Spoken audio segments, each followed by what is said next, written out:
फडणवीसांनी मणिपूर लडाखमध्ये जावं, फडणवीसांच्या दौऱ्याचा संपूर्ण खर्च मी करेन, उद्धव ठाकरेंचा फडणवीसांवर हल्लाबोल।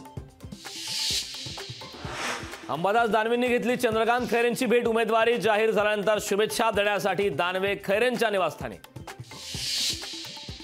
एकाच विचाराची माणसं एकमेकांविरोधात लढत आहेत, मवियामध्ये परस्पर समन्वय नाही, प्रकाश आंबेडकरांची महाविकास आघाडीवर टीका।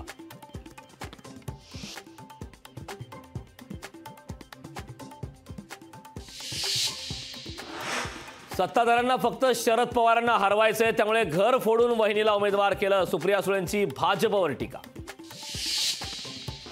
शिवसंग्रामच्या नेत्या ज्योती मेटे मंगळवारी घेणार शरद पवारांची भेट, बीड लोकसभेबाबत भेट घेणार असल्याची माहिती।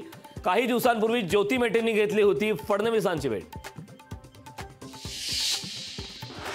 रावेर लोकसभेत महायुतीत नाराजी नाट्य, आमदार चंद्रकांत पाटलांची रक्षा खडसेंवर नाराजी, भाजप आणि राष्ट्रवादी शरद पवार पक्ष एकाच घरात एकाच तालावर नाचत आहे, चंद्रकांत पाटलांची टीका।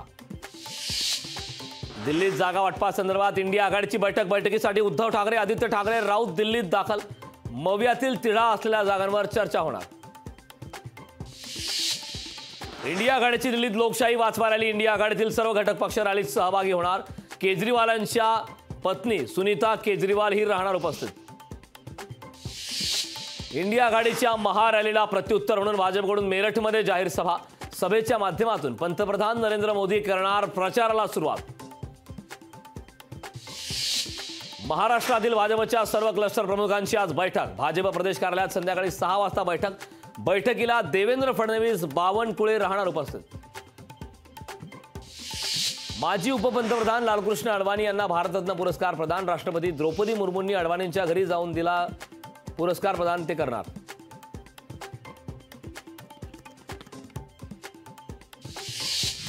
पीएमपीएलच्या चालू आर्थिक वर्षात मोठी वाढ, 2023-24 वर्षात पीएमपीएलचे एकूण उत्पन्न 611 कोटींच्या वर, यंदाच्या वर्षी पीएमपीएलच्या उत्पन्नात 78 कोटी रुपयांची वाढ।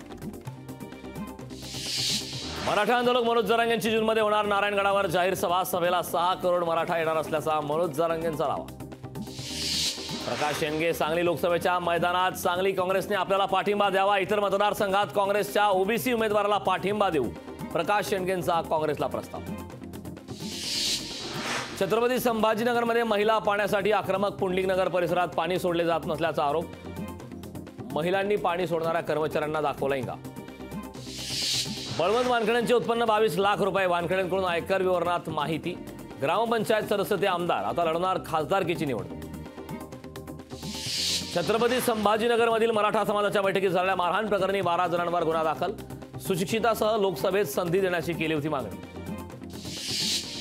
पुणे विमानतळाचा उन्हाळी हंगाम 31 मार्चपासून, दिवसाला 200 पेक्षा अधिक विमानाचे होणार उड्डाण, तर पुणे विमानतळावरून 5 ते 6 नव्या विमानसेवा सुरू होण्याची शक्यता। पुणे रेल्वे विभागाचे बुकिंग जूनपर्यंत फुल, उन्हाळ्याच्या सुट्ट्यांमुळे गाड्याचं तिकीट मिळवण्यासाठी प्रवाशांना तारेची कसरत, तर रेल्वे प्रशासनाकडून जादा रेल्वे गाड्यांचा करण्यात येणार नियोजन। शरद मोहोळ हत्या प्रकरणात आरोपपत्र दाखल करण्यासाठी 30 दिवसांची मुदतवाढ, 15 आरोपींविरोधात आरोपपत्र दाखल करण्यासाठी विशेष न्यायालयाकडून मुदतवाढ।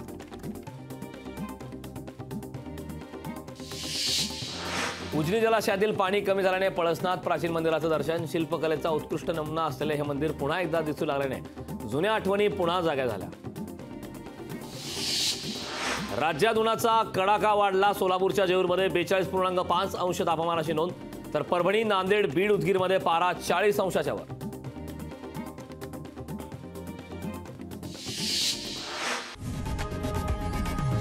लोकशाही मराठी, ऐका, पहा, जागरूक रहा।